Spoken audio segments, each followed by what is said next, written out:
everybody. Welcome to the December Leadership Live, and Dr. Mishra, welcome. Yeah. Um, yes, ma'am. And as we start, she is the associate professor of business at Campbell University. And we always start with our why, which is to multiply the blessings and opportunities that have been placed into our trust.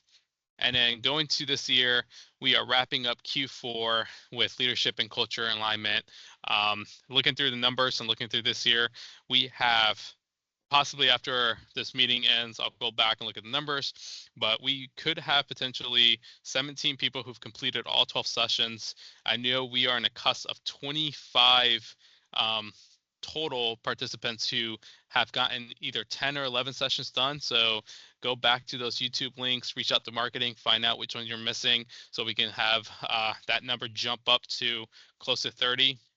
12 all 12 sessions completed. So just reach out to marketing, Dr. Mishra. If you have anybody in chat, anybody says anything, we have Jay over here or myself that will read the chat to you if there's any questions. You can also watch any of these on YouTube, as I said. And so Great. now, Dr. Mishra, the floor is yours to leadership and culture alignment. Great. Thank you so much. I am so excited to be with you all this morning. This is a topic that is near and dear to my heart. I've spent a lot of time thinking about this topic, so I'm excited to work on it talk with you all about it today. Thank you for your patience with my technical issues, but we've got a great team there to help. So most recently, this is actually something I've been working on with my late husband for about 30 years, the whole idea of culture and how important it is. And I know that you all know this already, so I kind of feel like I'm preaching to the choir. But I just want to talk about a few things that we found in our research, and I'd love to get your input on how it impacts you all at your work. Because one of the things that we found is, sometimes people feel like it's the leader that sets the tone, and, the leader starts, but we actually all individually can make a big impact on our culture as well. And so I just want to talk about that a little bit today and some of the things that we found interviewing leaders. And it actually, a lot of times you read in the press about all these leaders at Fortune 500 companies, and we've actually found leaders in different kinds of companies similar to your own that are doing impactful things. So if we can move on to the next slide. And I'll talk about just kind of the three different parts. Sorry, I'm just closing my door so that we don't hear my dog bark. So we talk about three different levels of leadership, and it actually starts at the bottom with you and how you invest in yourself, and the fact that you can be a leader at any level of an organization. You don't have to actually have a formal title. Maybe you've all felt this. Sometimes when I'm talking to my students, they all say, wait a minute, how can I be a leader? And so the truth is we all lead in every way, showing up to work on time, turning in our work on time, being honest and transparent.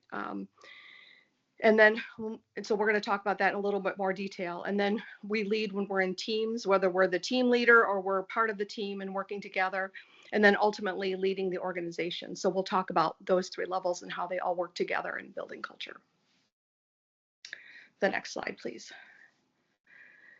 So the first level, as I mentioned, is investing in yourself.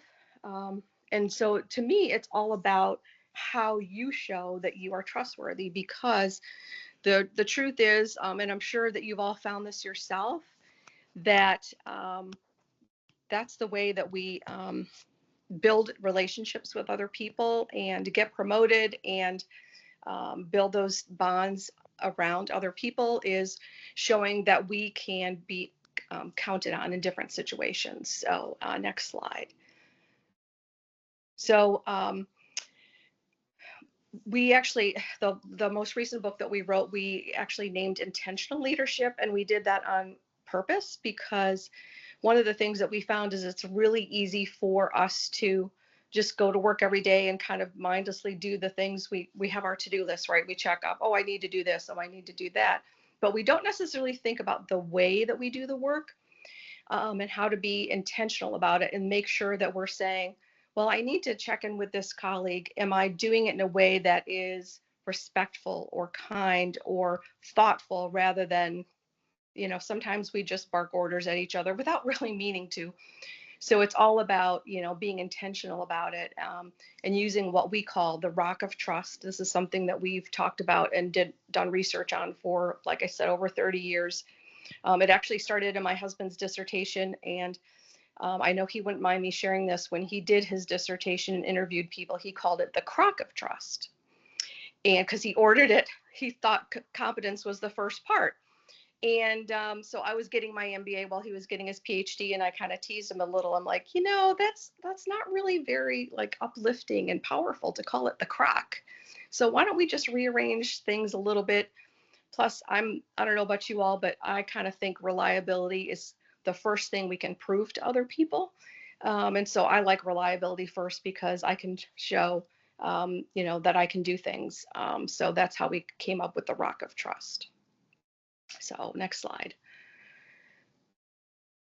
And so one of the things that we've discovered over time is that trust, and maybe you found this yourself, we sometimes take it for granted because we feel like we have trust with people. And maybe think about people right now that whether it's at work or, professional organizations or family, or, sometimes we think, oh yeah, I trust those people. And so one of the things we like to think about is, can you trust them in all four of those ways? And we might trust them in 2 ways or 3 ways. But can we trust them, in reliability, openness and honesty, competence, and compassion? I will tell you, one of the things we found is compassion is the longest and is the hardest to build of all 4. And so that's why it's rare and valuable, because sometimes people can turn their work in on time and email us back and be transparent, but to really have that caring part is a little bit harder, and it's very rare. And then the reason it's also valuable is that if it's broken, it's really hard. You might have noticed this yourselves. It's hard to repair and fix. Next slide, please. So one of the other things when you're thinking about yourself as a leader, there's this scholar called Rensis Likert, and so you might have heard of the Likert scale. That's whenever you fill out a survey, it's 1 to 7 or 1 to 5. He invented that scale. He doesn't always get credit for that. But one of the other things that he did is he came up with this notion of all of us in the organization as being linking pins. And I just love this idea, because it really is a sense of us as we're building that culture, we're building that bridge of, I have this relationship with my team, but I have this relationship with my boss, or I have this relationship for somebody who reports to me. And so we're building that culture by building these relationships. And so it's not something that's talked about a lot, but I just love that idea, thinking about, especially when you're thinking about the intentionality of culture and the role that I play as an individual, that's a really important role that we play. Because when you think about all those different bricks in that bridge right there, all of a sudden you think, well, I'm just one piece, but all of those pieces come together to make something really beautiful. So that's just one way that we individuals can really do something really important. And I'm sorry that I can't see the chat. So if anybody has any questions as we go along, please let me know. So again, the rock of trust. One of the things you'll notice about our definition is it's a willingness to be vulnerable. Because if you think about it, it's not trust if we're not vulnerable, right? If it's something that we know we can depend on the person all the time, it's not vulnerable. But for instance, I just went through cancer treatment last year, and I can tell you, I went to 2 different hospital systems, Duke and Johns Hopkins. Duke, they did an amazing job. I would trust them completely. Johns Hopkins, I had a few different issues with them and my being vulnerable. And that's when you don't really learn what trust is until you have to be vulnerable in that way and really put yourself out there with people and like, okay, I'm trusting you with my life now, these life decisions to help me. And that's when you really learn what trust is. And that's why we talk about it in terms of being vulnerable, because, I'm asking you to take care of me in such a way or help me in such a way with vulnerability. Okay. Dr. Mishra. Yes. Go ahead. So with this is Scott, with that trust and vulnerability, it's Yeah. almost a chicken and egg scenario, right? Yes, You it have to is. be willing to be vulnerable in order Yeah. to determine whether or not the trusting environment is there. But Right. also, there's got to be a trusting environment for you to be vulnerable. So, how would you recommend to someone just put yourself out there, right, and just take the chance of being hurt or being disrespected and be willing to accept that pain for the potential benefit of a trusting environment? Yeah, that is such a great question. In fact, one of the leaders that we have profiled for many years, Ted Castle, he founded Rhino Foods. They make all the cookie dough for Ben and Jerry. So you've never heard of them, but I'm sure if you've had Ben and Jerry's cookie dough ice cream, then you know who they are. And yeah, actually, what do you know? Thank you for that lead in. Um, Perfect, Antonio. Thank you. Um, so and that's actually what he says to us because we met him several years ago. He had been interviewed on CNN. They had this business. Um, I can't remember the name of it, but it was a business program, and we were so impressed with him that we said, "Can we come interview you?" And then my husband went back a couple years ago and re-interviewed him, and he basically says, "Look, I love this concept of trust so much that I'm willing to put myself out there and I might get burned. But the thing is, I always want my employees to know I'm willing to get burned in order for them to trust me." So you're right. I mean, that's where that vulnerability is because, and I can tell you, my husband and I, several times, we were working with people, whether it's research projects or clients, and there are times like we actually launched a startup with somebody from our church and they ended up being, untrustworthy with us. That was really a hard lesson. I mean, I think that's one of the reasons that we studied this topic so much. But, would we do it over? Probably because, they were in our Bible study. They were somebody important to us. And at the time, they really needed our help. I mean, we helped them launch a multi-million-dollar company. So in that respect, we were proud of what we did. Were we happy that they burned us? Not so much, but um, those are the risks you take sometimes. So I don't know. How do you feel about it? Well, a couple of things. Number one, I think it's up to the leader to kind of set that trusting environment. It's going to be words initially, right? You're going to talk about we're interested in your feedback. This is a non-retribution sort of environment, and setting the stage. And then the person has to wade in with that vulnerability. But asking a person to be vulnerable without that stage being set by a leader, I think is asking a lot. Yeah, yeah, you're right. And I think sometimes that's where we're going to talk about how you can do that like in small ways. So you don't have to necessarily ask people like for this big thing. But you can ask them maybe in a small way to be vulnerable and then prove to them that you're trustworthy and vice versa.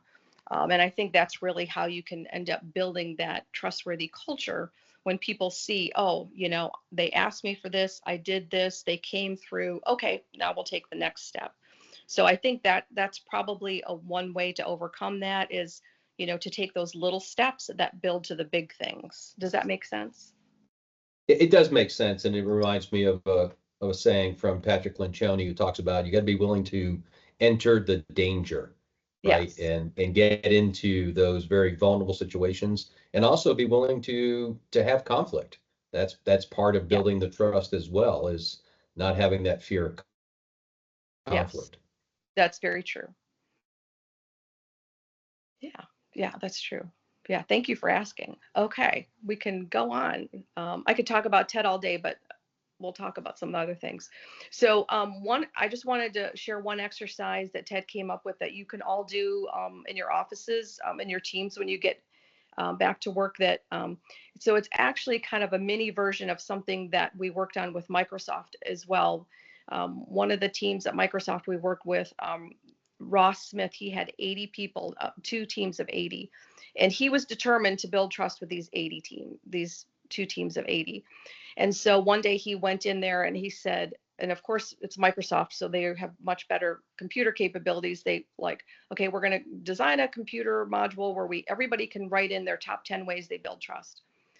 And I still remember him telling me, he said, the first thing, everybody looked at me and they're like, Ross, put down your phone. And he's like, what does that, my phone have to do anything? And they're like, you're on your phone all the time, Ross, put it down.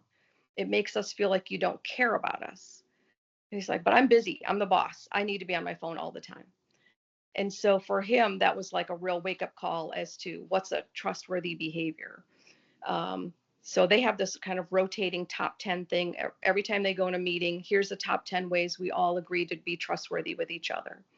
So here's kind of a mini version that you all can do with each other is everybody writes down, what does trust mean to you?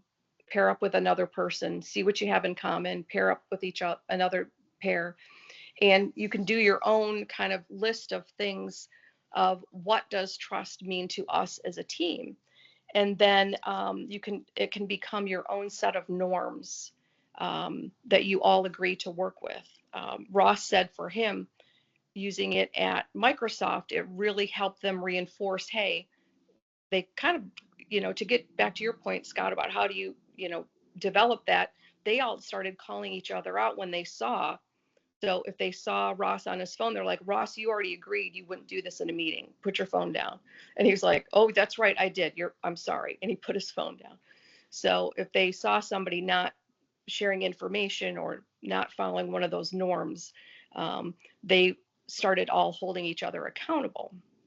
So I just wanted to share this as something that you all could do as a way to kind of start thinking about, like, what does trust mean to you, either as a team or as an organization. So that's why we call it Ted's trust exercise, because Ted Castle took that and created a version for his team at his company. So are there any questions about that before I move on? Okay.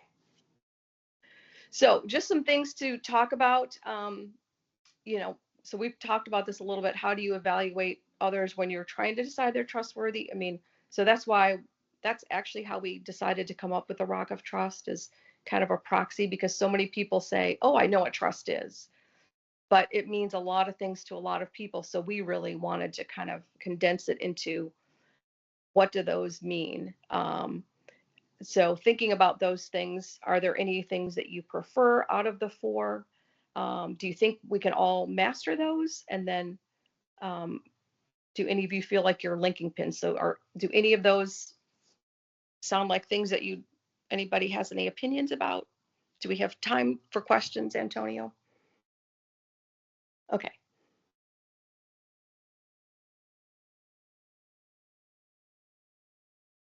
Or they can be food for thought, whichever you all prefer.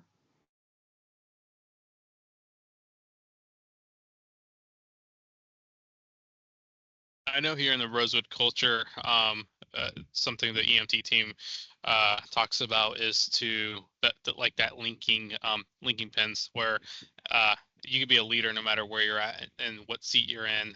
So that's something they embed with all of us in here when they hire us, that we're leaders no matter what seat we're in or what position that we're in, and that kind of open door policy with everybody here in the office. So I think that builds a lot of trust with everybody around you. Oh, good. Yeah, definitely. I think there's an element of authenticity that goes into it as well, right? If you're working with people or around people, and you're seeing that incongruence in how they're acting and what they're saying, or you're just not getting a good, solid feeling that this person is being genuine, then I think trust really will get eroded quickly. In fact, I wouldn't trust an individual who I detected that in. Yes, you are setting me up so nicely for the next section. Thank you.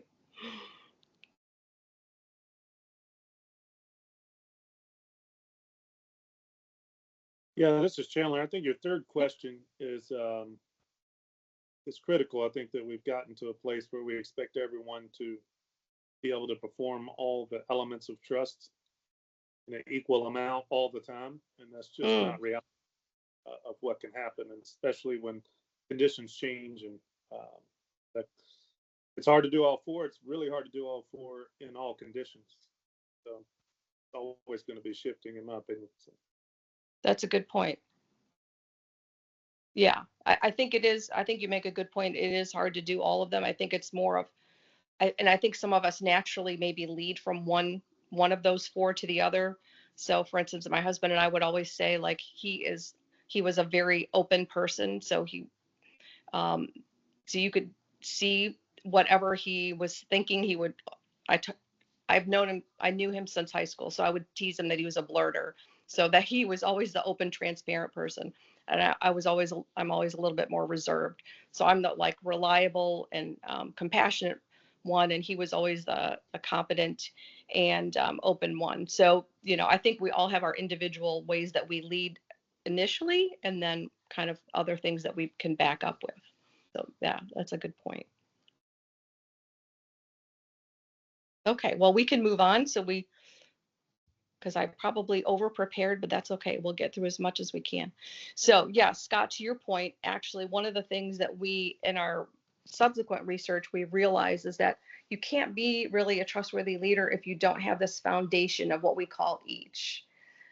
It's really this idea of, these leaders, the more that we studied them, we really noticed that they had this level of empathy that other leaders didn't, where they really were, kind of understanding where other people were coming from. And this idea that you were talking about with authenticity, employees really, understand other people. They can see inauthentic people. They can pick them out pretty quickly. And so that inauthenticity does not go with trust well. So people think, when they're thinking about who they can trust, the authenticity is very important. And then a couple others that we learned along the way is these leaders who we really trusted in their leadership journey. They were very courageous. Sometimes they did things that were not in the norm. Like one of the leaders that's profiled in our last book in every single chapter, because he worked at the same General Motors plant for 25 years, which my husband and I started our careers at GM. That's unheard of. Most people like hop around. They don't ever stay in one place that long. But for him, it was an act of courage because he knew the only way to actually improve that plant was to stay there for the long haul. Or else another example is Mary Ellen Sheets, who started 2 Men in a Truck with $500, and she quit her job for the state of Michigan when her husband left her with 3 kids to raise. So for us, that was like an act of courage. And then humility, which is, a lot of leaders are like, well, or even employees, we always, kind of say to people, oh yeah, I know what to do. I know what to do. But if you're really a humble leader, you're one who says, I don't have all the answers. Like, what else can I do? And so over time, in interviewing all these leaders, we found that really this foundation of empathy, authenticity, courage, and humility really were foundational for making these people who they were. Can we move on to the next one?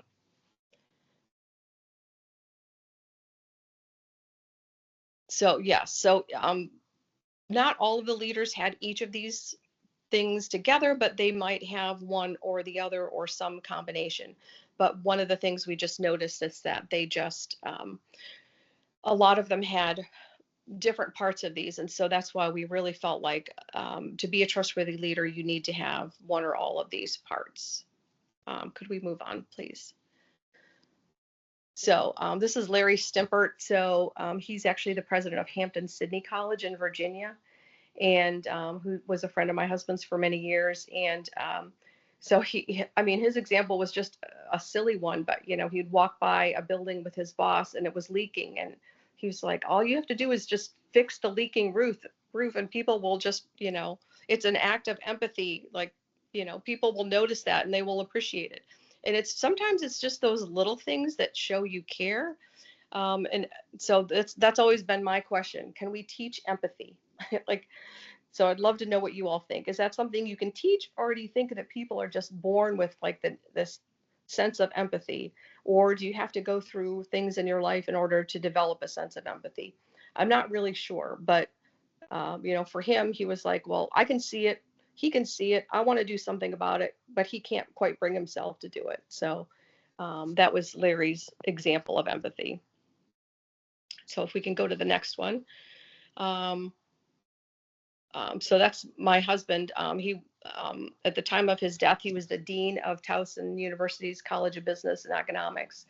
And that's the one thing people would say about him. He was very authentic. He was who he says he was. He didn't put on airs. He and tried to bring out the best in people. So,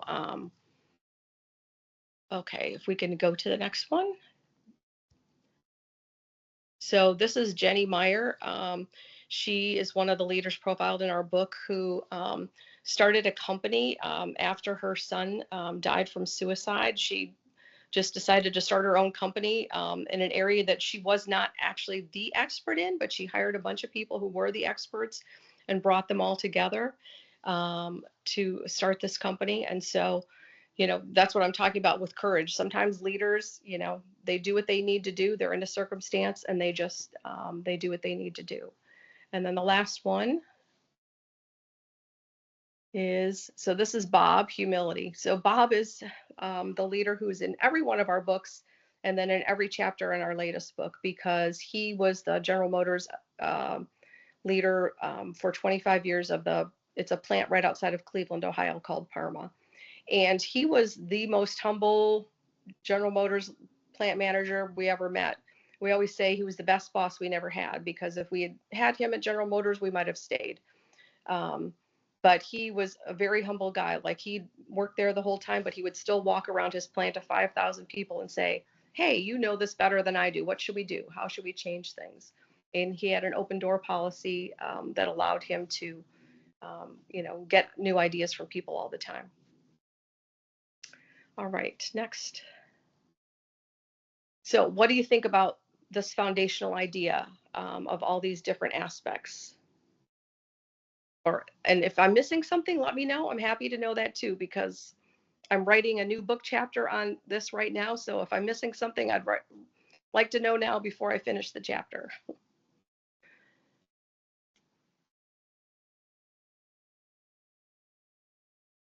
Is the chapter going to be a new update to your current book, or is this a new book? So one of the things professors have to do is, we mostly do academic research, but my husband and I always wrote books just because we wrote all these case studies and then we put them into a book. So this chapter I'm writing is one my husband and I wrote about 15 years ago, and we just got asked to update it. And it was all about just each part of our trust model. So yeah, this one is just a book chapter. I'm not sure if I'm ready to write another book just yet. So there's not going to be a third edition of intentional leadership. No, not yet. Okay. I don't want to order it if there's a new version coming out. Oh, you're kind. No, it's just a chapter just talking about just this foundation, this each model. No, I think your each model, actually your rock model and your each model are I think are very powerful, because it's often that we know about these things, but we can't package them together effectively. And I think that your use of the acronyms really helps, because it just allows you to, okay, yeah, what are those four pieces? What is it around reach? And your point about, can you teach empathy, or do you have to be born with it? I do think you can develop it, and you developed it through experience, right? If indeed you're placed in a situation where someone demonstrates empathy to you, and you have that emotional bond, that emotional connection, then it starts to have a lasting impact. It kind of plants that seed. And then as you continue to perhaps pay it forward, so to speak, you get some of the benefit. Chandler can talk, for a long period of time about all the chemicals in the brain and what happens around it. So even though if you may not have it right now, I think once you experience empathy, I think you're much more capable of then demonstrating empathy. Yeah, that's a good point. I wanted to piggyback off of Scott too. I definitely agree. I feel like if you don't have the experiences and you're just trying to fake it till you make it, then you miss the authenticity piece. So if you don't have the experiences, then you definitely can't learn it. That's a good point.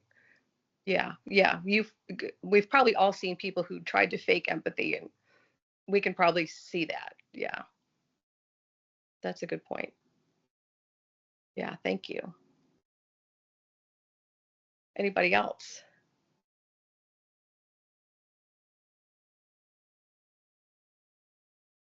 Okay. Hey there. I just wanted to add to the part on empathy. Can you hear me okay? Yes, yes, go ahead. Okay. I just wanted to add that on empathy, in my experience, a lot of times people are born with varying degrees of empathy that naturally occurs. And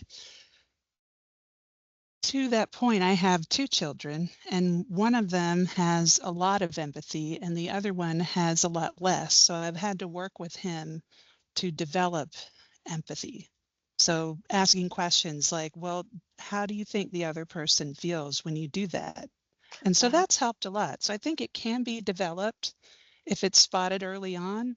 But out of the books that I've read on empathy, if you don't work with children and adolescents at an earlier age, it becomes more and more difficult. Not saying that it's impossible, but it becomes more difficult to develop greater empathy if it's not already imbued within the person. Interesting. Yeah, thank you. Well, yeah, you've got a frontline view there. Thank you for sharing that. Of course. Okay, great. All right, let's move on to talk about teamwork. Can we go to the next slide? Yeah, so the next aspect of this then is developing your team. And so, Scott, I do know all about Patrick Lencioni. I love all his stuff on teamwork. Katzenberg and Smith also do a great job defining what is a team.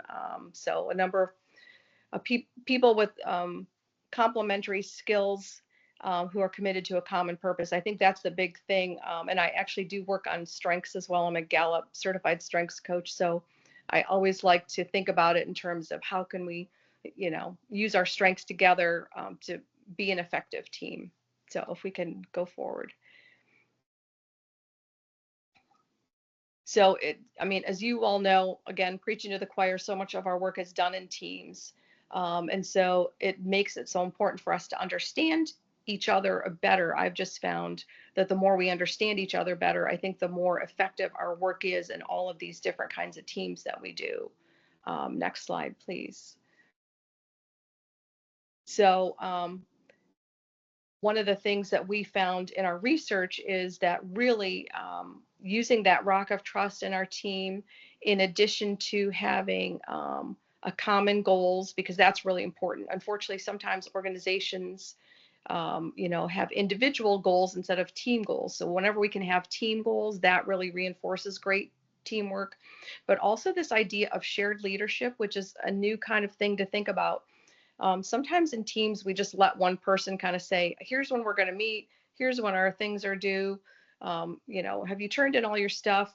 But one of the things that we found in our research is that shared leadership, where everybody kind of, based on their strengths, gets to do what they do best in a team, actually produces even higher performing teams, which I kind of love that myself. Because we all have something to share in a team. And so it really brings out the best in each other in a really highly effective, trusting team. Next slide, please. So when have you been, what's the best team that you've been on? What helped you be effective? And did you feel like you had a trusting team? Were any of those things effective? Like what was the most helpful to you in the best team that you ever were on? Or maybe you're on that best team right now.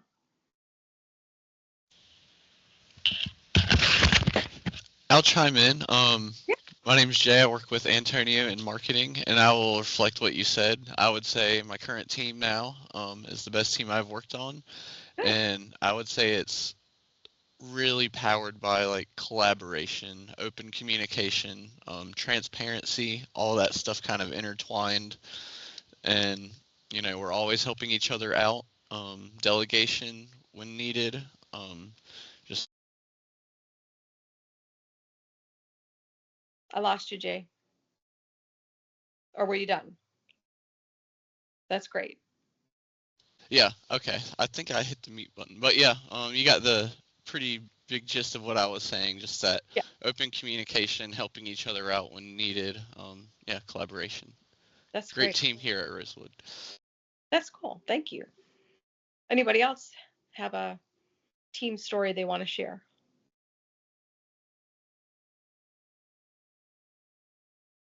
I think I think it always just takes time.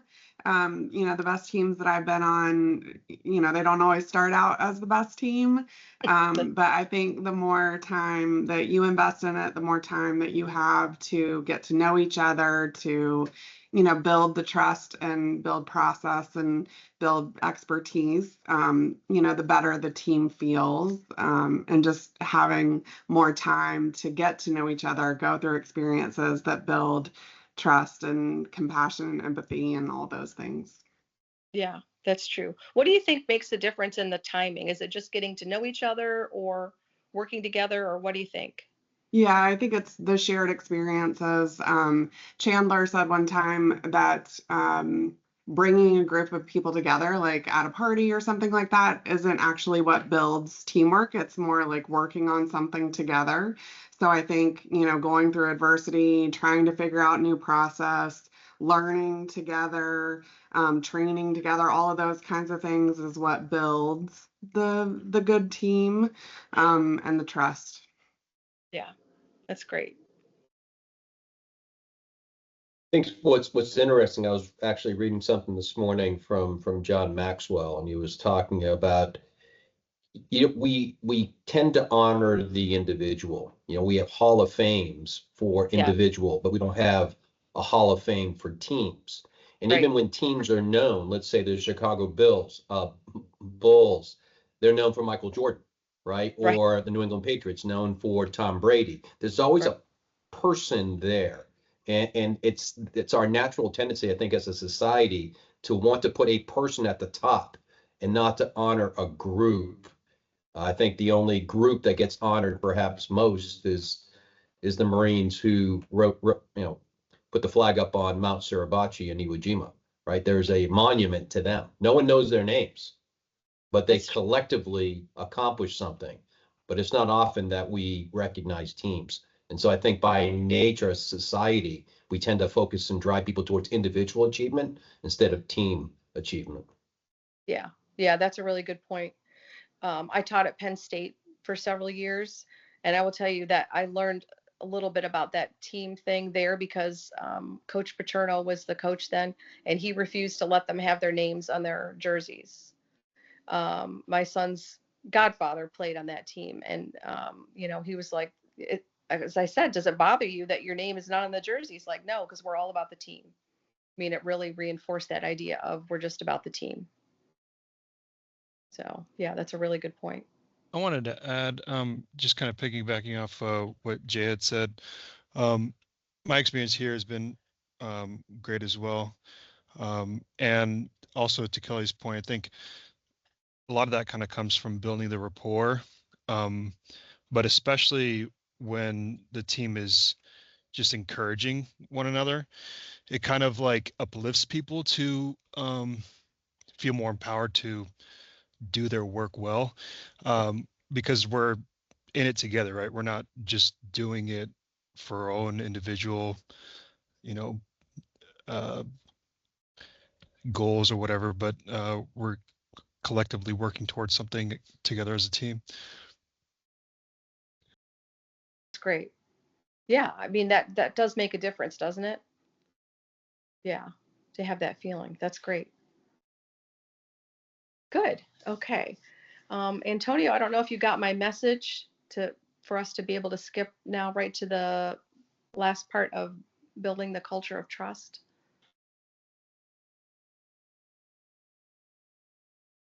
Okay. Well, I'll just tell you a little. Do you want to do that? Do you want to skip to the end part? Yes, ma'am. Okay, there we go. Thank you. So we call this pulling it all together from the individual to the team. We call it building a culture of trust. That is just something that you do, individually in your work, then building a team, and then when it all comes together, calling it building a culture of trust. Next slide. So as you probably know, if you just think for yourself, like what are the things, if you had to say like things that you see at work versus things that you just kind of feel, culture is those things that you just see and know. Sometimes they're written down, sometimes they're symbols or things that we see, but sometimes there's just things that we feel like if we have to tell people, our neighbors, like, what is it like to work at your office, and you'll say, oh, it's like this or this or this. Um, but it's reinforced in different ways that we work together. And so a lot of times when we talk about building a culture of trust, it's just those things that we do with each other each and every day. Next slide.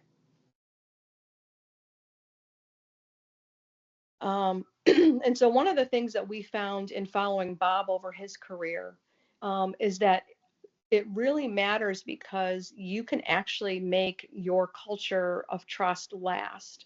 So when Bob took over this plant at Cleveland, it was about to be shut down. He was about to have to say that he was going to close a plant of 5,000 people.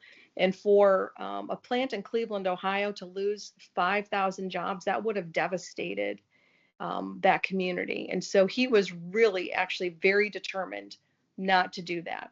But it was a stamping plant. They had very poor quality. They had very adversarial relationships between the union and management. So much so, I still remember this one quote that the HR manager said the union wanted a new drinking fountain in the plant because gets very hot there in the summer.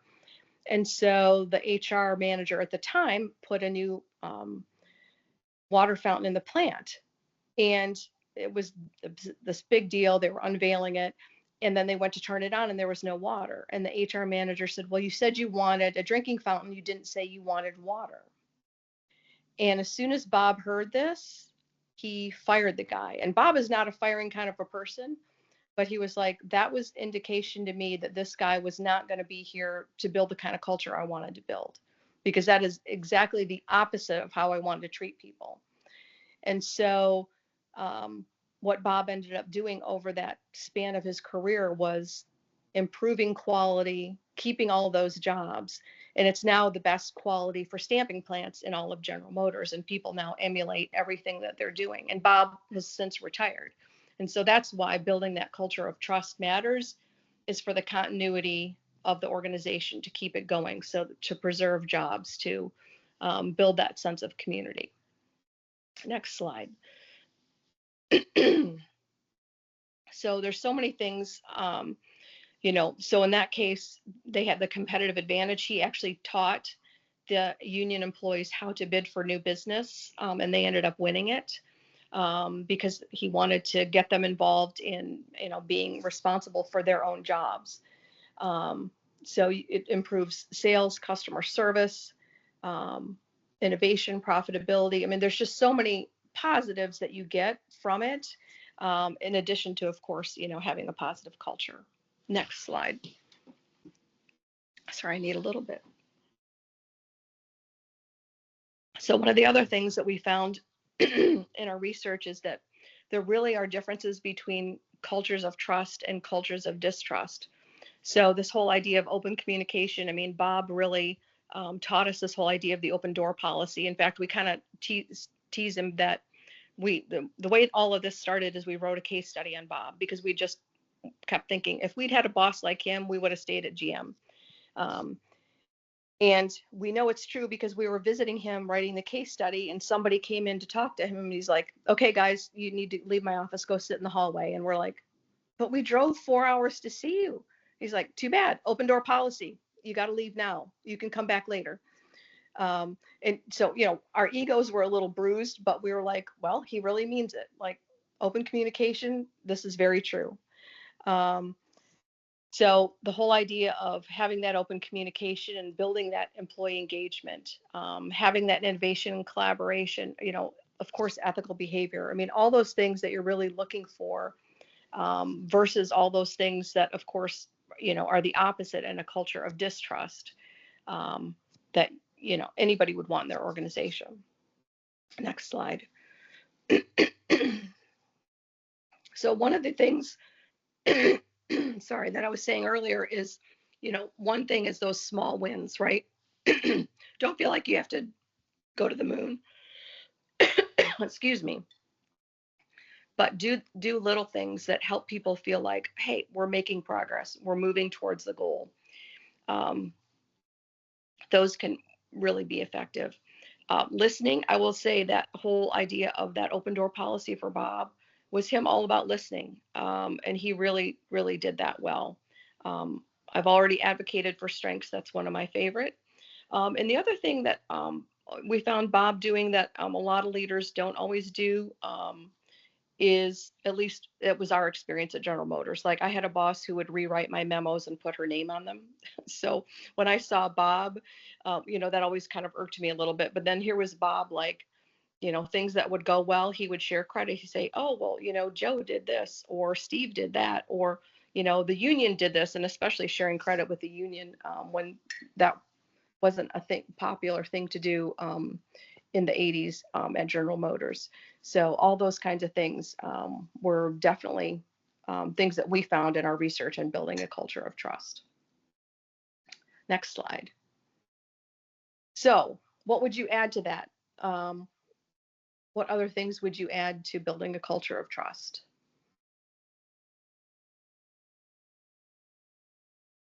Any thoughts? What are you already doing? I'm sure you're already doing lots of things. I'd love to add them to my list.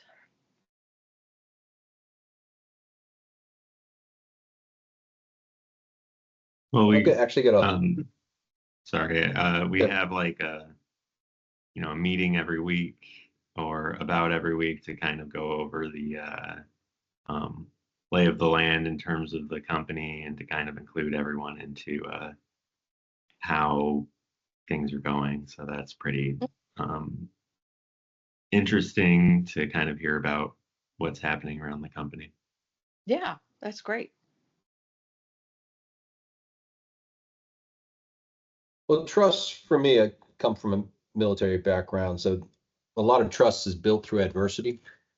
And who's got your back, who's willing to keep moving forward when they're tired, who is Right. going to, go above and beyond, and that helps establish the trust. Those who start become weak or cower in the face of adversity are not people that you want to be around and when your life's on the line. So Right. there's an aspect of shared experience and an aspect of turmoil, of struggle, of adversity that helps reinforce the trust. Yeah. In my opinion. Yeah. And also there's something about almost routine, dependency, reliability, those pieces of it as well. And I think that goes to the fact that the person has the staying power, the person has the discipline. Therefore, they're not going to get distracted, and they get distracted and suddenly my deliverable is late because they got distracted doing a rabbit hole on YouTube. Right? Yeah. Can't do that. So there's something about consistency that helps build trust as well, in my opinion. Yeah. Yeah, definitely. That's very true.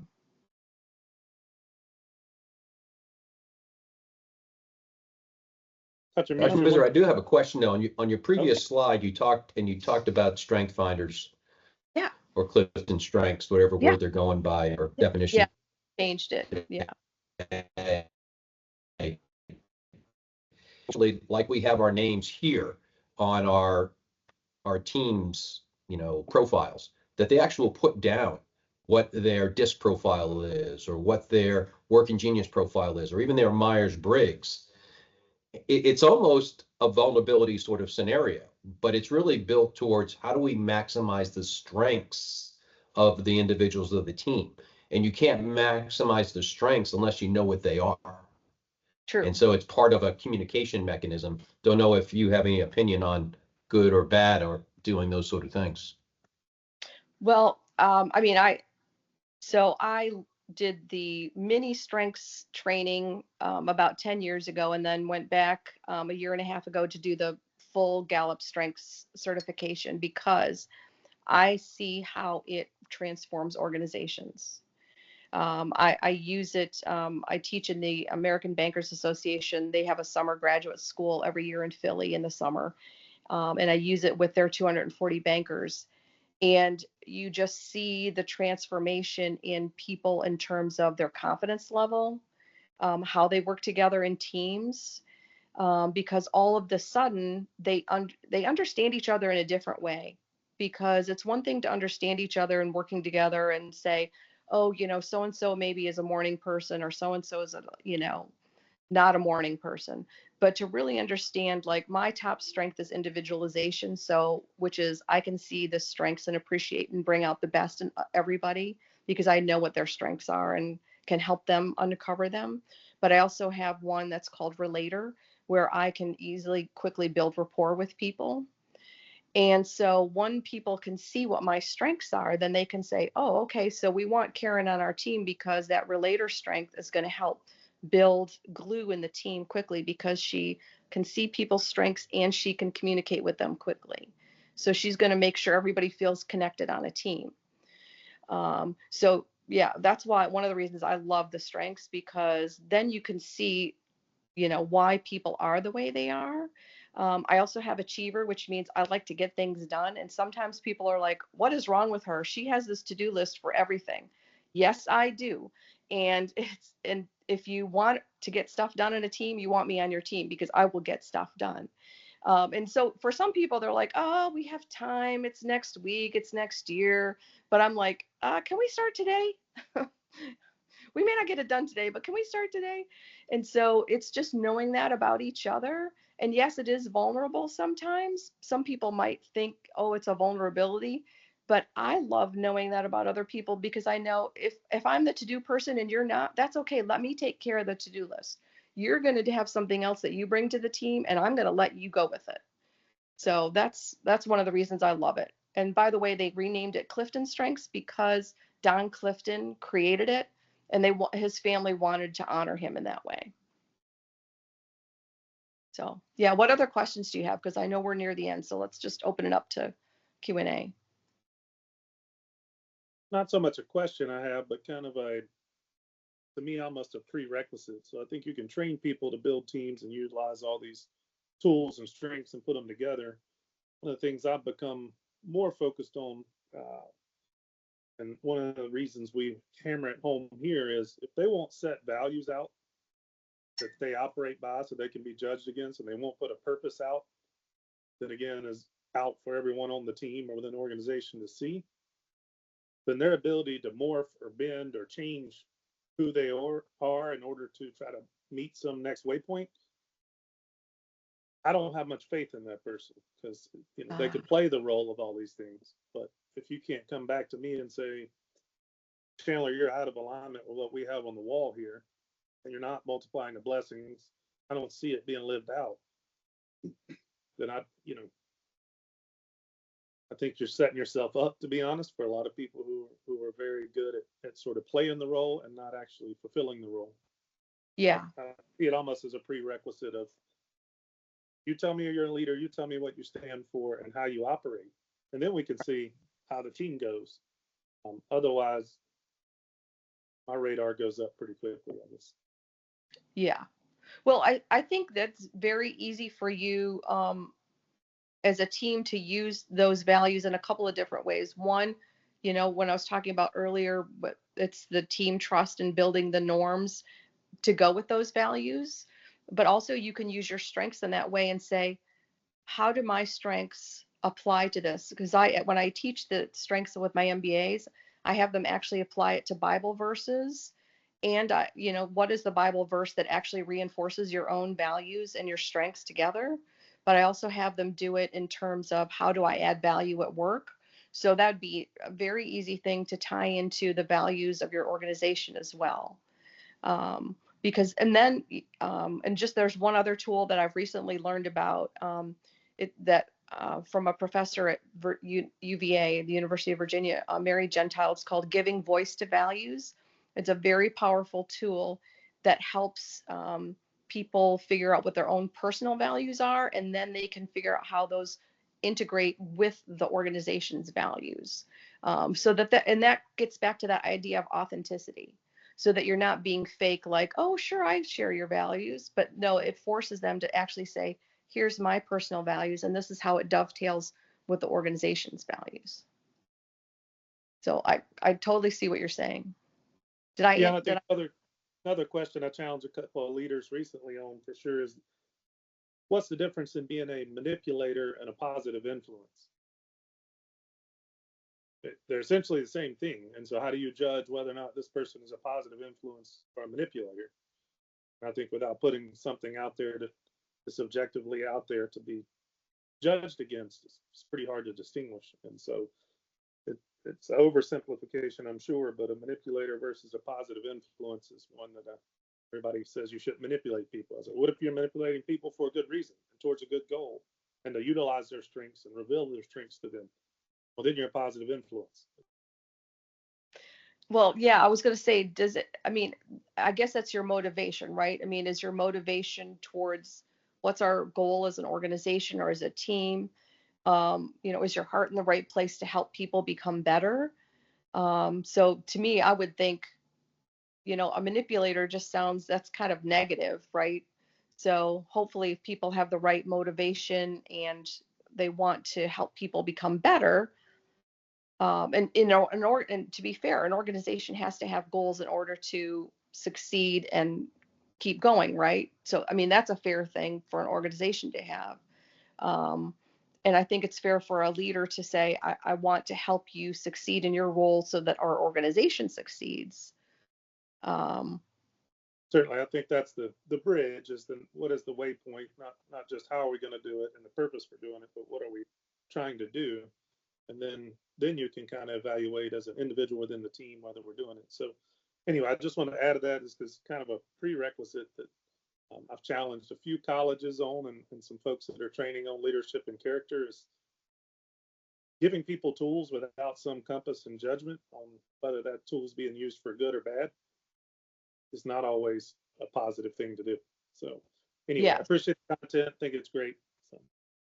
Well, and I will just tell you, if you would like to go through the slide deck, I knew that we were going to run out of time. So the part that I skipped was being a coaching leader, because that's what I'm actually trying to teach my students to do now, just so you know, to prepare them to not be manipulative, but to actually be in their role to coach each other as a peer coach, but then to become a leader that coaches their employees, not manipulates them. Because I think having that coaching mentality is a much more positive way to do it.